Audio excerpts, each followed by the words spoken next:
الحمد لله والصلاة والسلام على رسول الله أما بعد فأعوذ بالله من الشيطان الرجيم بسم الله الرحمن الرحيم قال الله عز وجل في كتابه العزيز ذلك من أنباء الغيب نوحيه إليك وما كنت لديهم إذ يلقون أقلامهم أيهم يكفل مريم وما كنت لديهم إذ يختصمون۔ جناب رسول اللہ صلی اللہ علیہ وسلم کو اللہ رب العالمین مخاطب کر کے یہ بیان فرما رہے ہیں کہ اے نبی ذالک من انباء الغیب نوحیہ الیک، یہ جو کچھ ہم آپ کو بتا رہے ہیں یہ غیب کی خبروں میں سے ہے، نوحیہ الیک، اور ہم نے آپ کی طرف وحی کی ہے، وما کنت لدیہم، اس وقت آپ حاضر نہ تھے، اذ یلقون اقلامہم، جس وقت وہ لوگ قلم پھینک رہے تھے، قرآن اندازی کر رہے تھے، ایہم یکفل مریم، کہ مریم کی کون کفالت کرے گا، وما کنت لدیہم، اور آپ اس وقت بھی نہیں تھے، اذ یختصمون، جب وہ مریم کی کفالت کے اندر جھگڑ رہے تھے۔ یہ جناب مریم جناب عمران اور جناب حنہ بنت فانون کی بیٹی ہے۔ پیچھے آپ نے سنا کہ حنہ بنت فانون نے کہا اللہ سے نظر مانی کہ اگر اللہ تو نے مجھے بیٹا دیا تو وہ میں تیری راہ میں وقف کر دوں گی۔ اللہ نے بیٹی دی ہے، اب بیٹی دی ہے، عربوں کے اندر یہ قانون اور روایت تھا کہ وہ اپنی اولاد کو ان کی اچھی صحت کے لیے دیہاتوں میں بھیجتے تھے۔ اب یہاں جناب حنہ بنت فانون نے یہ کہا کہ اب اس مریم کی کفالت کون کرے گا۔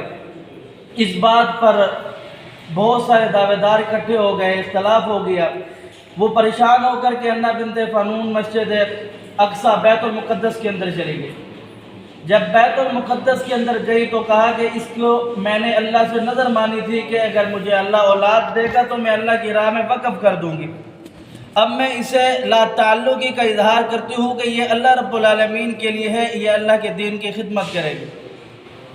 اب یہ جو مریم تھی یہ بیٹی تھی عمران علیہ السلام کی۔ عمران یہ امام تھے مسجد اقصی کے۔ اب اس پر بھی اختلاف ہو گیا کہ جناب اس کی کفالت کون کرے گا۔ دعوے دار بہت ہو گئے کہ ہمارے امام کی بیٹی ہے، اس کی کفالت ہم کریں گے۔ جناب زکریا علیہ السلام نے کہا کہ یہ مجھے دے دو کیونکہ اس کی کفالت بھی میں اچھی کروں گا، اس وجہ سے کہ اس کی جو ماں ہے میرے گھر میں، جو میری بیگم ہے وہ اس کی ماں کی بہن ہے، یہ خالہ کے پاس آ جائے گی۔ زکریا علیہ السلام اور عمران علیہ السلام آپس میں ہم ظلم تھے، یہ ماں کے پاس آ جائے گی، اس کی تربیت بھی ہو جائے گی، اس کی ماں کی نظر بھی ہو جائے گی، اسے ماں جیسا پیار بھی مل جائے گا۔ تو لوگوں بہت دعوے دار تھے، اب کیا کیا جائے بھائی، قرآن اندازی کی جائے۔ قرآن اندازی میں جناب زکریا علیہ السلام کا نام آ گیا۔ اب اللہ رب العالمین فرماتا ہے کہ ذالک من انباء الغیب نوحیہ الیک، اے نبی آپ اس وقت نہیں تھے جب یہ سارا واقعہ ہو رہا تھا، آپ کو کہاں سے پتہ چلا؟ نوحیہ الیک، ہم نے وحی کی ہے۔ وما کنت لدیہم اذ یلقون اقلامہم ایہم یکفل مریم، آپ اس وقت بھی موجود نہیں تھے جس وقت یہ مریم کے بارے میں قرآن اندازی ہو رہی تھی۔ وما کنت لدیہم اذ یختصمون، آپ اس وقت بھی نہیں تھے جب آپس میں یہ جھگڑا کر رہے تھے کہ مریم کس کے پاس جائے۔ اس آیات کے اندر رب تعالیٰ نے بہت ساری اہم اور بہت ہی افضل اور بہت بہترین مسائل کی طرف اشارہ فرمایا ہے۔ سب سے پہلے وما کنت لدیہم اذ یختصمون، اے نبی آپ موجود نہیں تھے۔ اس سے کیا پتہ چلا کہ اللہ کے رسول پاک پیغمبر علیہ السلام حاضر و ناظر نہیں۔ اگر آپ علیہ السلام حاضر و ناظر ہر جگہ پر ہوتے تو اللہ یہ نہ کہتا وما کنت لدیہم وما کنت لدیہم۔ اس ایک آیات کے اندر 2 مرتبہ رب نے کہا کہ مطلب یہ ہے کہ اے نبی آپ موجود نہیں تھے اس وقت، ہم نے آپ کو وحی کی ہے، بتایا ہے۔ اور فرمایا دوسرا کہ ذالک من انباء الغیب، یہ غیب کی خبریں ہیں، نوحی الیک، آپ تو تھے ہی نہیں وہاں پر، آپ اس طریقے بتا رہے ہیں کہ جیسے آپ گویا خود آپ اپنی آنکھوں سے دیکھیے، لیکن آپ تھے نہیں، آپ بتا اس طریقے رہے، یہ ہم نے آپ کی طرف وحی کی ہے۔ دوسری بات، تیسری بات اس سے یہ معلوم ہو کہ جب کوئی ایسا مسئلہ پیش آ جائے، چیز ایک ہو، دعوے دار کوئی ہو، تو پھر کیا کیا جائے؟ اس کے اندر قرآن اندازی کی جائے، یہ شریعت کا فیصلہ، یہ شریعت کہتی ہے۔ ایک اور مسئلہ کہ جناب رسول اللہ صلی اللہ علیہ وسلم کوئی عرصے کوئی سال پہلے کے یہ واقعات ہے، لیکن اللہ کے رسول پاک پیغمبر علیہ السلام کو اللہ رب العالمین بتا رہا ہے، کیوں؟ کہ آپ علیہ السلام کے نبی ہونے کے یہ دلیل ہے کہ آپ اللہ کے رسول اور آخری پیغمبر ہیں۔ اور یہی بات رسول اللہ صلی اللہ علیہ وسلم کی سیرت اور سنت سے بھی ملتی ہے۔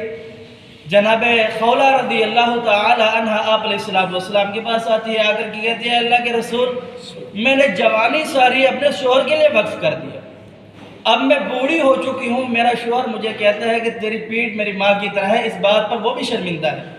اب اس کے منہ سے نکل گیا، اب کیا کیا جائے رسول اللہ صلی اللہ علیہ وسلم سے؟ اللہ کے رسول پاک پیغمبر علیہ السلام نے فرمایا خولہ میں کیا کروں کہ اللہ کے رسول میرے لیے کوئی نرمی کیجئے، اب میرے بچے چھوٹے چھوٹے ہیں، میں کدھر جاؤں؟ رسول اللہ صلی اللہ علیہ وسلم نے فرمایا خولہ اس وقت تک محمد اپنی زبان نہیں ہلاتا وما ینطق عن الہویٰ، جس وقت تک رب کی وحی نہ آ جائے۔ رسول اللہ کہہ دیتے کہ مجھے تو معلوم ہے اللہ کی وحی آنے والی ہے، ایسا ایسا معاملہ ہے۔ خولہ گئی، حضرت عائشہ کہتے ہیں میں کان لگا کر سن رہی تھی، مجھے سمجھ نہیں آ رہا تھا۔ جیسے خولہ دروازے پر گئی، اللہ کے رسول کے پاس وحی آئی، قد سمع اللہ قول التی تجادلک فی زوجہا وتشتکی الی اللہ واللہ یسمع تحاورکما ان اللہ سمیع بصیر۔ اللہ نے کہا کہ جو عورت آپ کے ساتھ اے محمد جھگڑ رہی تھی اپنے معاملے میں، اللہ رب العالمین نے اس کا معاملہ حل کر دیا۔ اور رسول اللہ نے کہا عائشہ کو عائشہ جلدی سے اسے بلاؤ، اللہ رب العالمین نے آپ کا معاملہ حل کر دیا، زہار بتایا، زہار کا کفارہ دو اور پھر رجوع کر لو آپس میں۔ اگر رسول اللہ صلی اللہ علیہ وسلم عالم الغیب ہوتے تو آپ بتا دیتے کہ یہ معاملہ ہے، آپ سن لو، لیکن اللہ کے رسول پاک پیغمبر علیہ السلام نے فرمایا نہیں، محمد اس وقت تک زبان نہیں ہلاتا جس وقت تک رب کا حکم نہ ہو، وما ینطق عن الہویٰ، جو بھی ہوتا ہے وہ رسول اللہ صلی اللہ علیہ وسلم کوئی پیشین گوئی کرتے ہیں، جیسے کہ آپ علیہ السلام نے بہت ساری قیامت کی نشانیاں بتائی، اور آپ علیہ السلام نے بہت ساری دنیا کے واقعات و حالات بتائے جو آج نظر آ رہے ہیں۔ تو اب اللہ کے رسول پاک پیغمبر علیہ السلام کو اللہ رب العالمین کی طرف سے وحی کی جاتی ہے، اور یہ عقیدہ رکھنا کہ رسول اللہ صلی اللہ علیہ وسلم عالم الغیب تھے، یہ ہر جگہ حاضر اور ناظر ہوتا ہے۔ قرآن پاک کی یہ آیات واضح اس کی نفی کر رہی ہے، فرماتا ہے ذالک من انباء الغیب نوحی الیک، جو ہم رسول کی طرف وحی کرتے رسول وہی جانتا ہے۔ وما کنت لدیہم وما کنت لدیہم، آپ اس وقت حاضر نہیں تھے، حاضر نہیں تھے۔ اللہ سمجھنے کی توفیق دے۔ اقول قولی ھذا استغفر اللہ لی ولکم ولسائر المسلمین۔